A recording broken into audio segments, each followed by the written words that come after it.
আমরা কিন্তু বিভিন্নভাবে বিভিন্ন কারণে স্ট্রিট ফুডের উপর ডিপেন্ডেন্ট, তাই না? আমরা হয়তো বা কেউ নিজের খুশিতে খাই, অথবা কেউ খুব বিপদে পড়ে খাই, মানে হাতের কাছে কিছু নেই এর জন্য খাচ্ছি, তাই না? মানে ইচ্ছা অনিচ্ছা দুটো কারণেই আমরা স্ট্রিট ফুডের উপরে বেশ ডিপেন্ড করে থাকি, করতে হয়।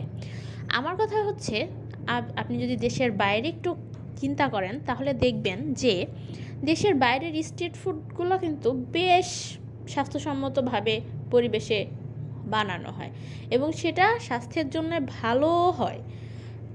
দেশের তুলনায় আমি তাদের সাথে কম্পেয়ার করলে আসলে এটা বোকামি ছাড়া আর কিছুই না। বাট আমাদের দেশেও না কিছু মানুষ আছে যারা ট্রাই করে মানুষকে ভালো কিছু খাওয়ানোর।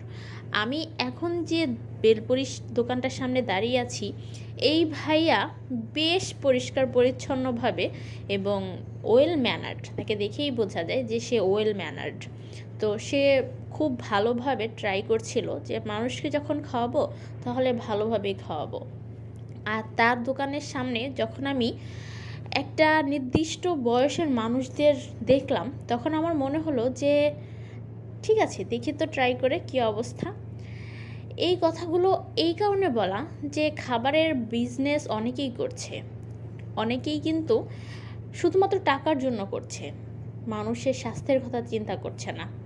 আমি এইখানে এই ব্যাপারে এটাই বলবো যে আমরা যেহেতু আপনারা আমাদের খাবারের দায়িত্বটা নিয়েছেন, প্লিজ আমাদের স্বাস্থ্যের দায়িত্বটাও নিন। আমি অবশ্যই বলবো না যে আমি যে বেলপুরির দোকানের সামনে দাঁড়িয়ে আছি এটা স্বাস্থ্যসম্মত একটা খাবার, বাট এটাও স্বাস্থ্যসম্মত খাবার হতে পারে, তাই না?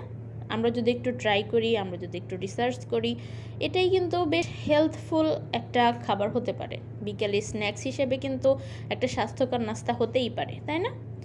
তো কথা বলতে বলতে আমার বেলপুরি পার্সেল শেষ হয়ে গেছে, আমি বাসায় নিয়ে আসছি। এই যে দেখেন, এটার টেস্ট খুব ভালো ছিল।